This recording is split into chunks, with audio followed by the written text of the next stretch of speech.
to buy back more time. This is also how I break through. What do I say no to? What systems or processes can I leverage to get back my time? For those of you that were at Connect and saw the whole thing about AI, where James was saying how he didn't know it was me. He thought it was AI until my AI said goodbye, right? And I've changed that. You guys, do you know the number of people that texted me on Saturday, Sunday when we were traveling? Hey, thanks for Connect. And I was like, oh, so awesome to see you. And then I would say goodbye as the last text. And they're like, wait, what? Is this not you?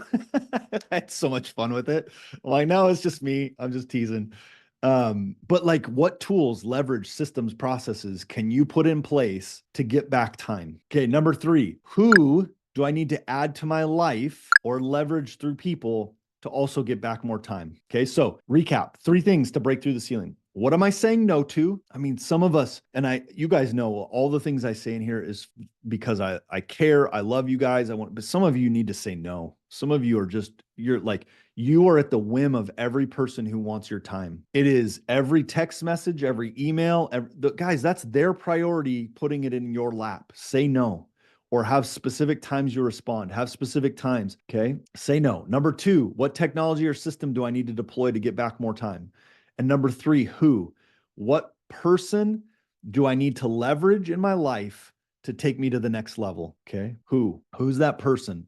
Meaning, if I have these tasks over here that are $7 an hour, you guys are going to find in phase 3 when you get into there's a training in there in phase 3 where it talks about what you're worth per hour. And when you start to realize what you're worth per hour, and you like visually put that number in front of you, and you start to think every time you're spending an hour doing something or in a meeting or something, you're like, I think Augustina talked about this at the beginning, right? You said, I just went to this thing and I realized what it was 90 minutes, and you came out and you're like, I just wasted 90 minutes. And then when you put a dollar amount to that, you're like, oh, ugh, gut punch. That's how I want you looking at the day. I want you to look at it like every hour needs to be productive. Okay.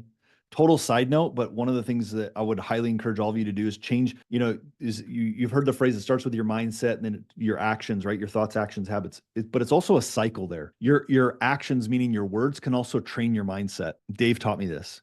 So what he would say is, he'd say, for the first handful of calls when I was with him, he'd say, Chaz, how are things going? I'd say, oh man, I'm so busy, as if that was like a badge of honor. And he'd say, don't ever say that again.